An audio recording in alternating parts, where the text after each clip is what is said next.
الحمد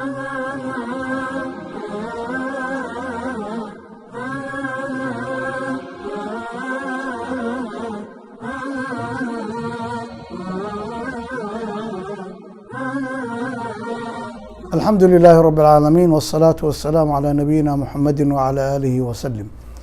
السلام عليكم ورحمة الله وبركاته. كلن كان مانتا waxaan ku soo qaadanaynaa qodobka saddexaad ee mabaadi'da guusha lagu gaaro. waxa weeye caadaysi aad caadaysatid inaad wax dhigatid. waa arrin aad iyo aad muhiim u ah. waxaan hore usoo sheegnay markaad wax caadaysatid inay waxaas maskaxdaada ku qormayso oo marka ay ku noqonayso caado. marka haddii aad maanta wax yar dhigatid berri wax yar dhigatid waxay noqonaysaa mid adiga caado ku noqota oo berri aad noqotid mid wax dhigta. sidaas oo kale maskaxdaada waa inaadan u sheegin had iyo jeer inaad faqri noqonaysid ama aadan wax helayn ama wax noocaas oo kale ah. maxaa yeelay waa wax aad iyo aad u xun. waynanu soo sheegnay cabsiyaha waxaad had iyo jeer ka baqaysid kugu dhici maayaan, laakiin waa wax adiga kaa reebaya horumarkii iyada ah oo horey baan uga soo hadalnay. waxaa kuu haboon inaad marka si fiican u fikirtid oo aad yeeshid fikir wax dhisaya inaad khayr helaysid, in ilaahay ku liibaanayo. marka waxaa laga yaabaa inaad heshid wax kugu filan. qaanuun baa wuxuu oranaya like attracts like. wax walba way isdoonanayaan wixii isu eg, ama shimbirba shimbirkiisu la duulaa. haddaad aragtid qof had iyo jeer faqri ka sheekeynaya, had iyo jeer baaba ka sheekeynaya, dhibaato ka sheekeynaya, maskaxdiisa waxaasaa kaas ka buuxa, kaas lanamana fariisto, hana noo sheegin baa la yidhaahdaa waxa aad wadid ee meel kale la aad. sidoo kale cadow baa jira ku ah wax dhigashada, in wax la dhigto oo la caadaysto wax dhigashada. cadow weyn oo khatara oo aan manaxariista ah bay leedahay.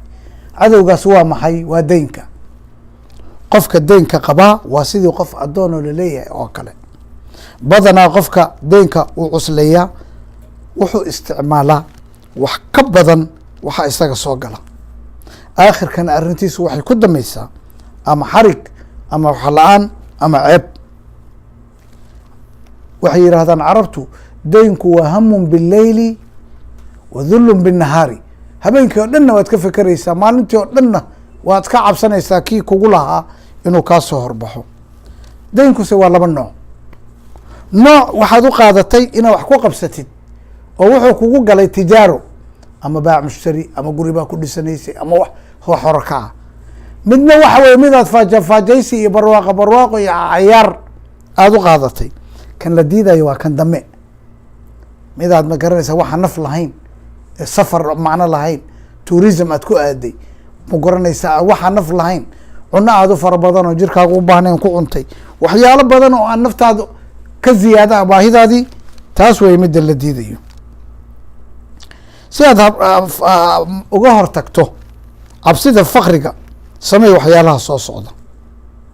ha ku gadan dayn, credit card waxa la yidhahdo, ama daynba waxa ku gadanin. credit card haddaa qabtidna iska tuur, waa balaayo kula socoto wey. credit card waxaa laga wadaa kartiga maaragtay wax lagu gato oo sida ma garanaysaa visa iyo master card iyo kuwaasaa laga wadaa. sidoo kale waxaa la doonayaa inaad dhigatid waxa kusoo gala wax kamid a. intee way intaad dhiganaysid waxaa la yihahdaa min 10 ilaa 20%. caada haddaad taa ka dhigatid caadadii kale bedeleysaa. marka caadaan ka tegaya, masalan qof baa sigaar cabi jiray, hadduusan wax kale ku bedelin waxay u badan tahay sigaarkiibuu ku noqonaya. shaqooyin badan ba waxay ku burburaan baac mushtari oo qiimo leh, lacag lagu wado markii la ogaayo.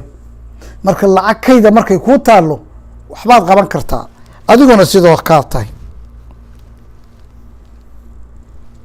ilmaha waxay ka qaataan habkay wax u gadanayaan ama habkay wax u dhiganayaan waalidkood bay ka qaataan. marka qof hadduu aad wax u bixin jiray oo wax gadayo, intaa wax iibsanayo, wax kharaj badan bixinayo, waxba uusan dhiganayn, ilmihiisuna isaga ayay la mid noqonayaan. alla badanaa dad fara badan oo lacag badani soo martay oo laakiin maanta ka faramaran oo meel cidlaa taagan oo maanta tamaninaya in loo soo celin lahaa si ay ma garanaysaa u dhaqaalaystaan. kitaab waxaa jira la yiraahdo aqnaa rajulin fi babil, ama ninkii ugu taajirsanaa ugu maalqabeensanaa magaalada babil oo dhulka ciraaq ahaa. kitaabka isaga waan akhriyey, waxaana ka faa'iiday in ugu yaraan wixii ku soo gala 10% dhigatid 10. u fiirso, haddii waxaad hore u dhigatay ku yaaliin, waxaa laga yaabaa inay kusoo marto fursad aad ku maalgashan karto oo ay wax kaa soo geli karaan. laakiin haddaan waxba kuu online oo lagu yiraahdo war intaa ma haysataa, intaasaad ka helaysaaye, maxaadba faa'iidaa wixii la gelin lahaaba ma hayside. qofka bini aadamka waxa ugu muhiimsan inuu xor noqdo. qof dayn qabaana xor ma aha, qofuu qorta dayn ugu jirana xor haddee maba ahaba. kan daynka qabaa wuxuu la mid yahay qof xabis ku jiro oo kale. weliba waxaan oran lahaa waxa ka sii daran oo uu ka sii daran yahay qofka xiran. maxaa yeelay qofka xabiska ku jira waxaa loo qabaa cunadii iyo meeshii uu jiifsanayay.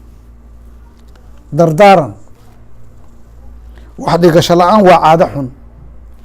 inaadan waxba dhigan waa caado xun, laakiin maxaa kasii xun inaad isticmaashid wax aadan gacanta ku hayn adigu oo aad dayn kusoo qaadatay. dad baa jira walaal, waxay samaynayaan, qof bay dayn kasoo qaadanayaan, markaasuu qabsanaya, markaasay mid kale dayn kasoo qaadanayaan, kii bay siinayaan, markaasaa kii kale berri qabsanaya. daynkiisu maalin walba waa wareegaya ama waa sii siyaadaya. marka ha noqonin mid dayn qaata, ha noqonin midaan waxba dhigan, ha noqonin mid isticmaala waxa soo gala wax ka badan. tan kale masaaridu waxay ku mahmaahaan alqirshu alabyad yanfacuka yowma alaswad. qirshiga waxay ka wadaan shilinka. shilinka cad wuxuu ku anfacayaa maalinta madow. maalinta madow maxay ka wadaan? maalinta dhib ka badan.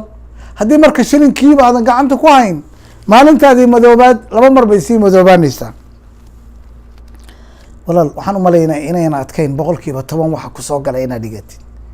mathalan haddaad 1,000 riyaal qaadatid ama $1,000, $100 inaad dhigatid maxay tahay? ama 100 riyaal inaad meel dhigatid, waxba maaha. saan u malaynaya waa wax la isku khasbi karo. waxaan kaloo kugu waaninaya, haddaad wax dhigatay lacagta ha iska haynin. lacag baaba dhigatayba, ha iska haynina. waxa gashataa dhul, guri, tijaaro. haddaadan xataa adigu tijaarada aqoon, waxaad u dhiibanaysaa ood wax ku darsanaysaa dad yaqaana tijaarada oo aad ku kalsoon tahay. waana inay laba xaalo ay laga helaa dadka ayagaa. waa inay noqdaan dad ammaano leh, waa inayna noqdaan dad aqoon u leh waxa ay ka shaqaynayaan. labadaa markay yeeshaan waad u dhiiban karaysaa. warkaas marka waxaa iigu dambeeya oo aan leeyahay, ha noqonin mid faramaran had iyo jeer, ee noqon mid kayd uu u yaallo. intaas ayaan kusoo gabagabeynaya. wallahu subxaanaه wa tacaala aclam.